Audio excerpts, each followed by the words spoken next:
Me llamo Delia. Tengo 70 años. Me desperté en mi cumpleaños con esa quietud que se posa en las paredes antes de que el sol las roce. Me preparé un té, respondí unos mensajes de antiguos compañeros de trabajo y esperé esa llamada que realmente importaba. Nunca llegó. A mediodía, me convencí de que Gabriela debía estar ocupada. Ahora tiene una vida en el sur de la Ciudad de México, un esposo, un empleo, una casa que atender. La gente se pierde en sus propios mundos. Las madres aprendemos a hacernos a un lado con dignidad, o al menos con el tiempo. Aún así, cada vez que mi teléfono se iluminaba, sentía ese tironcito de esperanza, y cada vez que se apagaba, algo dentro de mí se apagaba también. Cuando cayó la tarde, calenté el sobrante de sopa y puse el pedacito de pastel de cumpleaños que me había comprado en la encimera. Mantuve la luz de la cocina baja. Un cuarto en silencio duele menos si no lo iluminas tanto. Casi me había convencido de que el día había terminado cuando mi teléfono vibró con fuerza sobre la mesa. El mensaje brillaba en la penumbra. Cambió la contraseña de la tarjeta. Vieja inútil, dígamelo ya. Por un momento no pude respirar. Lo leí una vez, luego otra, sin saludo, sin explicación y mucho menos un deseo de cumpleaños.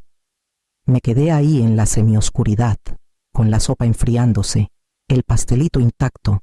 Segundos después llegó otro mensaje, esta vez del número de Luis, una foto. Gabriela y Rafaela, la madre de Luis, sonriendo al otro lado de una mesa iluminada por velas, con copas en alto. Debajo, un pie. Está tratando de pagar con tu tarjeta. Sigue rechazando. Solo entonces entendí dónde estaba uno de esos restaurantes elegantes junto al lago en Chapultepec, que siempre decía que eran demasiado caros cuando yo proponía ir años atrás. Estaba celebrando con su esposo y Rafaela en mi cumpleaños, y la única razón por la que me contactó fue porque no podía acceder a mi cuenta. El dolor que llega en silencio es el que se queda. Me sequé las manos en un trapo de cocina y dejé el teléfono. Pero las palabras seguían parpadeando en mi mente. Vieja inútil. De la hija que crié sola. De la niña que antes lloraba si salía del cuarto. No respondí, no esa noche. En cambio, me senté a la pequeña mesa de la cocina y dejé que el silencio me estabilizara.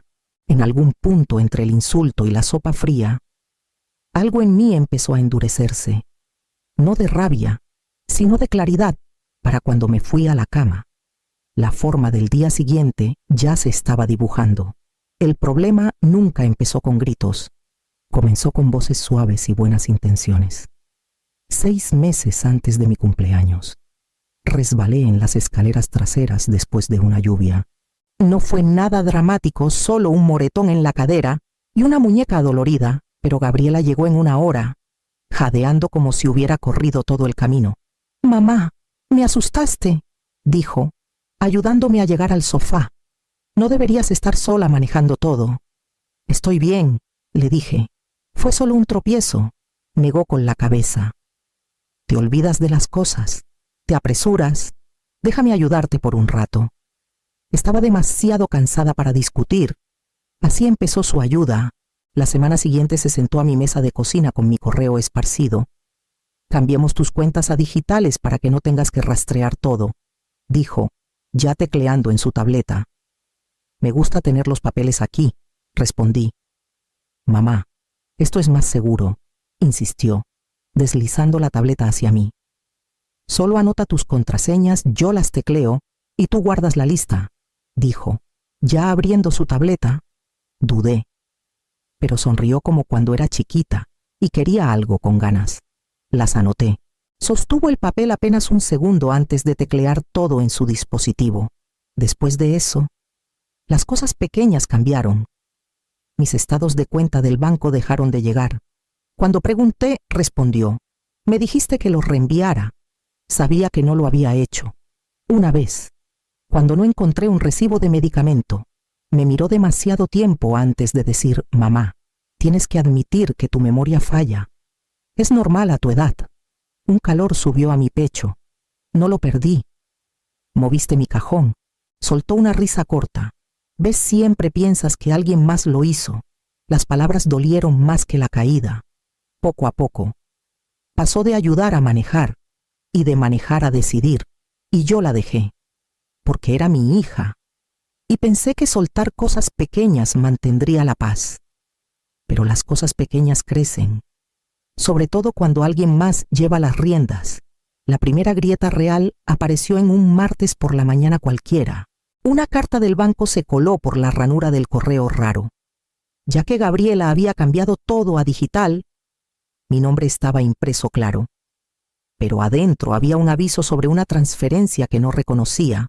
Caminé al banco esa tarde, con la carta doblada apretada en el bolsillo del abrigo. El cajero, un joven llamado Miguel en la sucursal de Avenida Reforma, que me había atendido por años, tecleó en su teclado. Luego frunció el ceño. Señora Delia, estos retiros no son su patrón habitual. ¿Qué retiros? Giró la pantalla un poco. Varias transferencias a una cuenta externa y una nueva tarjeta emitida el mes pasado. Mi estómago se apretó. No pedí ninguna nueva tarjeta. Miguel bajó la voz. ¿Quiere que congelemos la cuenta hasta verificar todo? Negué con la cabeza. Déjame hablar con mi hija primero. Gabriela vino esa tarde, aún en ropa de trabajo. Le di la carta. Apenas la miró.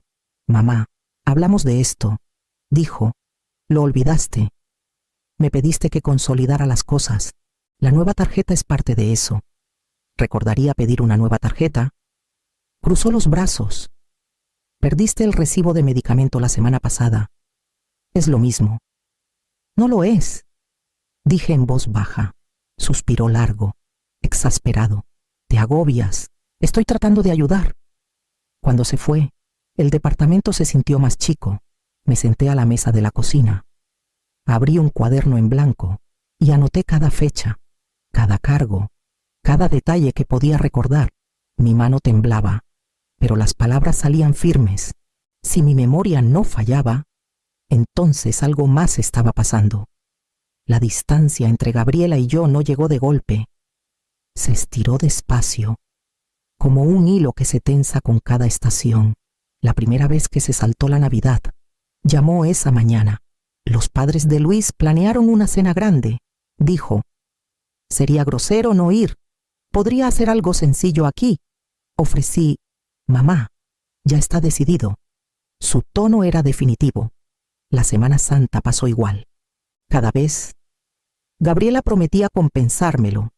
Y cada vez publicaba fotos de la mesa de sus suegros, platos largos de mariscos, postres iluminados por velas, ella sonriendo junto a Rafaela. Buscaba señales de duda en su cara y nunca las encontraba. Una tarde, le mandé un mensaje preguntando si quería almorzar juntas. Horas después, respondió con una foto de otro restaurante. Ya salí con la familia de Luis. Tal vez la próxima semana. Familia, la palabra cayó más pesada de lo que esperaba. Luis intentaba, a su modo callado, traerla de vuelta. Lo oí una vez cuando pasé por su casa sin avisar. ¿Llamaste a tu mamá hoy?, preguntó. Gabriela agitó la mano. Se pone dramática. Si llamo mucho, se aferra. Eso no es justo, dijo él con suavidad. ¿Te crió sola? La voz de Gabriela se afiló. Estoy cansada de hacer todo por todos. Necesito espacio. Me aparté de la puerta antes de que me vieran, fingiendo que acababa de llegar. Gabriela me saludó con brillo, como si la charla nunca hubiera pasado. Esa noche, me senté a la mesa de la cocina revisando sus fotos, otra vez cenas, brindis, celebraciones donde nunca me mencionaban. En algún punto, me había salido del cuadro, reemplazada por gente que le podía dar una vida que yo nunca pude. Si yo me había hecho a un lado, o ella se había alejado. El resultado era el mismo, 3 a la mesa, y yo no era una de ellas. La noche de mi cumpleaños, mientras yo estaba con mi sopa enfriándose y el pastel intacto, el mundo de Gabriela giraba de una forma muy distinta. Supe los detalles después de los mensajes, de la disculpa tiesa de Luis, de los huecos que Gabriela no se molestó en ocultar. Estaban en uno de esos restaurantes junto al lago en Chapultepec, que le encantaba llevar a Rafaela, un lugar con manteles de lino y catas de vino que cuestan más que una semana de mis compras. El mesero acababa de dejar la cuenta en la mesa cuando Luis la deslizó hacia Gabriela. «Dijiste que cubrirías esta noche», murmuró. Gabriela sonrió confiada y entregó lo que llamaba mi tarjeta de repuesto, aunque nunca fue suya para empezar. Minutos después, el mesero volvió, con cara de disculpa. «Lo siento, señora. La tarjeta fue rechazada. Tiene otra, Rafaela», soltó un suspiro suave. «Deliberado. Te dije que estas tarjetas familiares son poco confiables. Deberíamos haber usado la nuestra». Gabriela se sonrojó. «Debe ser un error. Inténtalo de nuevo». El mesero asintió. Se fue y volvió mirando aún más incómodo. Rechazó por segunda vez. La mandíbula de Gabriela se tensó. Debería funcionar. «Mi madre debe haber cambiado algo». Rafaela levantó una ceja. «En el cumpleaños de Luis hasta le mandó flores. Y en el de tu madre no hizo nada. ¿Esperas que maneje tus finanzas bien?». Luis intervino. «Gabriela, quizás paga con nuestra tarjeta». «No», espetó Gabriela, sacando su teléfono. Su voz se afiló, como cuando se sentía acorralada. Ahí fue cuando llegó el primer mensaje a mí. Cambió la contraseña de la tarjeta. «Vieja inútil, dígamelo ya». Mis manos temblaron no de miedo, sino de algo más antiguo, algo que había esperado una prueba. Dejé el teléfono. Vibró de nuevo. «Respóndeme. Estamos atrapados aquí». Un tercero siguió del teléfono de Luis una imagen de los tres a la mesa. Gabriela sosteniendo la cuenta torpemente, su sonrisa forzada. Por un momento, me imaginé disculpándome, apresurándome a arreglar lo que ella decía que yo había roto, dándole la contraseña para suavizar su noche. Eso es lo que habría hecho un año atrás, incluso 6 meses atrás. Pero ya no confiaba en la historia que me contaba sobre mi propia mente. Volteé el teléfono boca abajo. La vibración contra la mesa se sentía como un corazoncito frenético que ya no era mío para cuidar. Cuando empezaron las llamadas, primero Gabriela, luego Luis, luego Gabriela, otra vez las dejé sonar. Moví el pastel de vuelta al refrigerador, lavé mi tazón y limpié la encimera despacio, dejando que el silencio se posara alrededor como una decisión. Más tarde, cuando apagué el teléfono, la cocina se sintió más firme que en meses. Gabriela no lo veía, pero algo había cambiado. Algo en lo que había confiado por años había dejado de ceder. Y esta vez, no sería yo la que se doblara. No encendí el teléfono hasta la mañana siguiente. La pantalla se iluminó con llamadas perdidas y mensajes apilados en líneas largas y enojadas. Pero los ignoré. Abrí mi cuaderno en cambio, el que había empezado a llenar con cada transferencia extraña y estado de cuenta perdido. Las páginas se veían más firmes que mis manos. A media mañana, marqué la línea de fraude del banco. Una mujer calmada llamada Leonor respondió. «Señora Delia, cuénteme qué le preocupa», dijo. «Accedieron a mis cuentas sin permiso», respondí. «Necesito asegurar todo». No me apresuró, pidió detalles, paso a paso, y le conté todo lo que había temido decir en voz alta. Escuchó en silencio. Luego dijo, «Podemos congelar sus cuentas ahora y emitir nuevas credenciales. Solo usted tendrá acceso». Mi pecho se apretó. «Hágalo». Por los siguientes 20 minutos, me guió por cada reinicio. Nueva tarjeta, nueva banca en línea, nuevas preguntas de seguridad, cada contraseña vieja borrada. Cuando terminó, hizo una pausa. «No es la primera persona en esta situación», dijo. «Hizo bien en llamar hoy». Después de colgar, llamé a Isabela. Había sido mi vecina por 20 años antes de mudarse al otro lado de la ciudad, pero siempre contestaba. «¿Estás segura de que estás lista para esto?», preguntó con suavidad después de contarle. «Debería haber estado lista hace años», dije. Exhaló suave. «Entonces empieza de cero. Lleva registros. Protégete». Esa tarde, reuní todo cartas del banco, estados impresos, notas de mis pláticas con Gabriela y los puse en un EQ en una carpeta que etiqueté a mano para mi protección. La carpeta no pesaba mucho, pero sostenerla se sentía como levantar una parte de mí que había dejado caer hace tiempo. Por la tarde, el departamento estaba en silencio otra vez, no vacío, silencioso. Preparé té. Me senté a la mesa y puse la carpeta a mi lado. Era la primera vez en meses que mi vida se sentía mía y solo mía. Mantuve la lámpara encendida más tarde de lo usual, dejando que la sensación se posara. Gabriela apareció antes de que terminara mi primera taza de té. No tocó o empujó la puerta como si aún viviera ahí. «Mamá, necesitamos hablar. Ahora». Su voz era afilada. «Ya subiendo. Dame la nueva contraseña. Dejé mi taza». «Buenos días, Gabriela». Dio un paso más cerca. «No hagas eso. No finjas que todo está bien. La tarjeta no pasó anoche. Causaste un escándalo». «No causé nada», dije. «Protegí mi cuenta». Sus ojos se abrieron. «¿Tu cuenta? Me dijiste que manejara las cosas por ti. Te dije que necesitaba ayuda después de la caída». Respondí. «Nunca acepté que tomaras el control». «Eso no es cierto», espetó. «Ya no recuerdas las cosas». Alcancé la carpeta en la mesa y la puse entre nosotras. Dentro estaban estados impresos, notas y la carta del banco que lo había empezado todo. «Siéntate», dije. No lo hizo, pero se inclinó sobre los papeles. Su cara cambió primero confusión, luego vergüenza, luego enojo sobre ambas. «Mamá, no entiendes estas transferencias», dijo rápido. «Eran para cuentas, cuotas, organizar tus finanzas, 2 retiros a tus ahorros personales», dije. «Una nueva tarjeta que nunca pedí. Pagos en lugares donde nunca he estado». Miró a otro lado. «Estás torciendo esto. Me estás haciendo ver como una ladrona». Anoté todo, dije en voz baja. Cada plática. Cada vez que me dijiste que olvidé algo, la mandíbula de Gabriela se tensó. «Entonces este es tu plan, humillarme como yo te avergoncé anoche». No alcé la voz. «Ayer fue mi cumpleaños». Se congeló.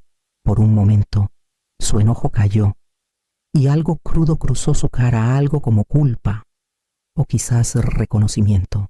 Duró solo un segundo antes de enderezar los hombros. «Tenía mucho encima», dijo. «Sabes lo ocupada que estoy».